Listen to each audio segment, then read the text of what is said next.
Cita-cita nasional Indonesia yang tertuang dalam Undang-Undang Dasar 1945 telah berkembang dan terpenuhi dalam dunia pendidikan Indonesia. Amanah alinea keempat Undang-Undang Dasar 1945 dengan jelas menyatakan salah satu tujuan negara adalah mencerdaskan kehidupan bangsa.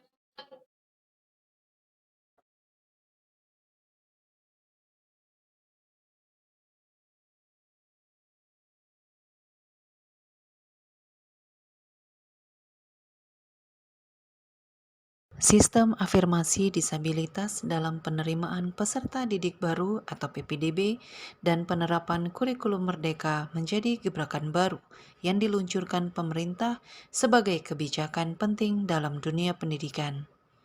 Kedua kebijakan ini mempunyai tujuan yang sesuai dengan amanat Undang-Undang Dasar 1945, yaitu terciptanya sistem pendidikan yang berkeadilan.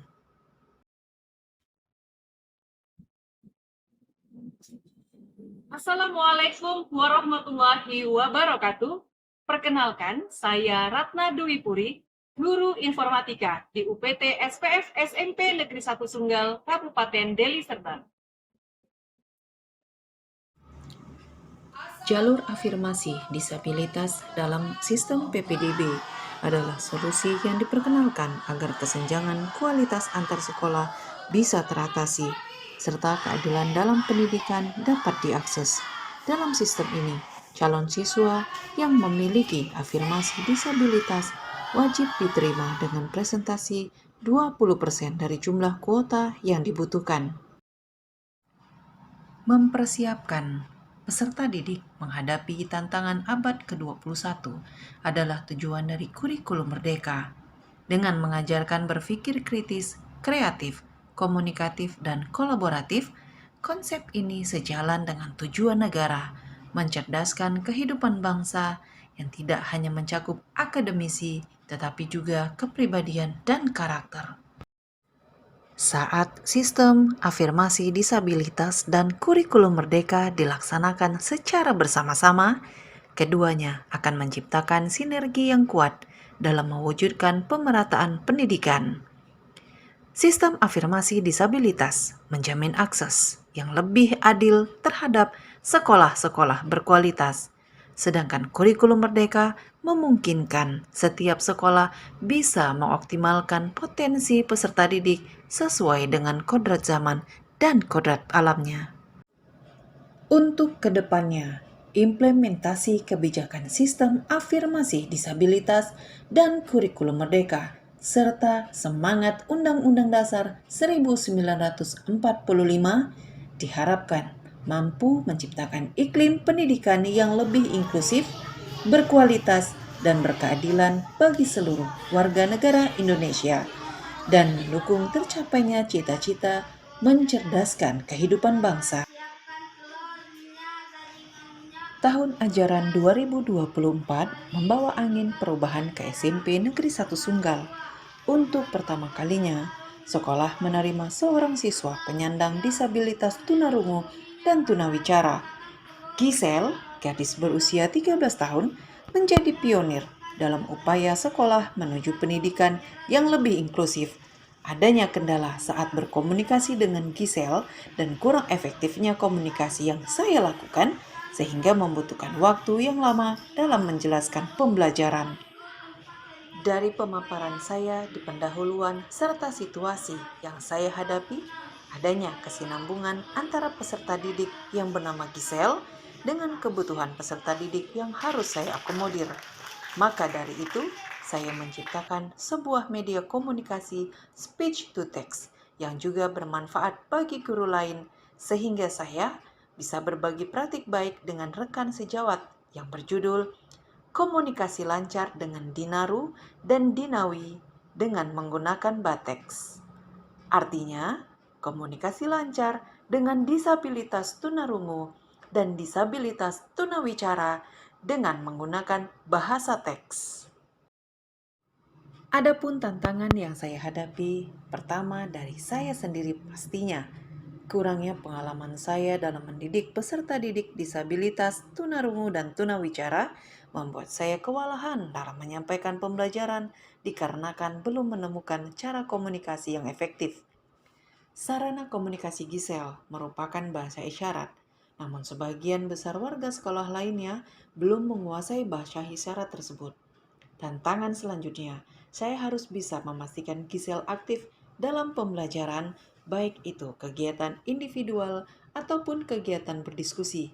Meyakinkan guru dan menggunakan media komunikasi tersebut akan membuat efisiensi dalam berkomunikasi dengan Giselle.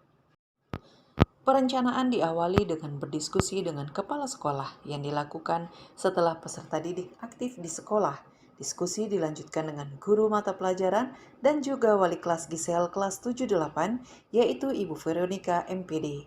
Agar inovasi ini bisa juga memberikan manfaat bagi keluarga Giselle, saya juga melakukan diskusi dengan orang tua Giselle. Tahap awal ini, saya mengumpulkan beberapa data yang dibutuhkan saat membuat aplikasi Batex.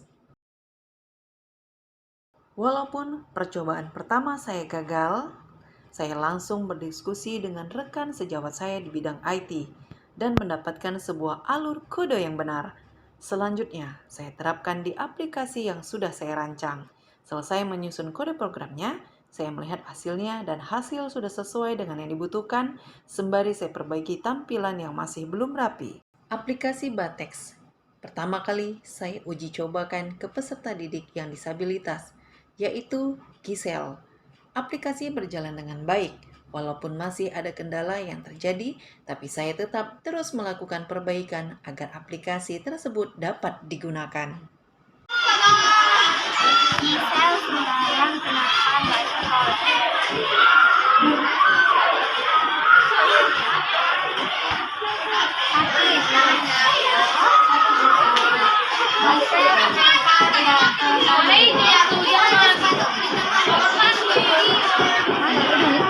Nggak ada duit.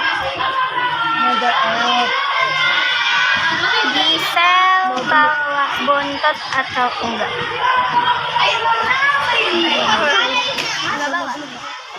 Assalamualaikum. Berikut adalah cara menggunakan aplikasi Batex.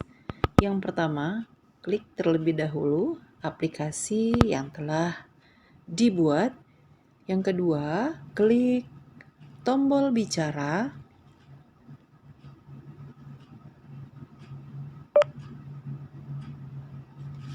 Hai, apa kabar? Nah, ketika kita selesai berucap, maka hasil yang kita ucapkan akan muncul di tampilan preview. Nah, inilah yang dibaca oleh Giselle dari perbincangan kita kepada Giselle. Kita berkomunikasi dengan Giselle. Tidak lupa, saya juga melakukan diseminasi terhadap guru-guru rekan sejawat saya di SMP Negeri 1 Sunggal. Perkenalkan, nama saya Janeta Octaria Purba. Saya sudah mencoba memakai aplikasi Batex untuk memudahkan berkomunikasi dengan teman saya yang ada kekurangan. Dengan aplikasi Batex, saya jadi mudah berbicara dengan teman saya. Saya sangat senang bisa menggunakan aplikasi Batex.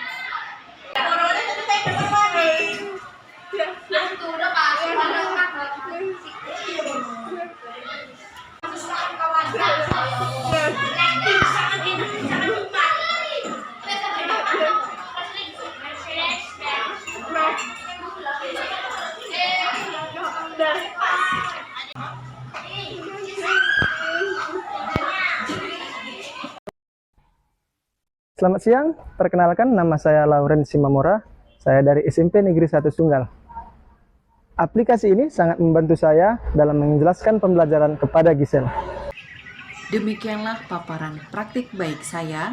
Saya sangat menerima masukan dari semua pihak agar bisa menjadi perbaikan untuk kedepannya.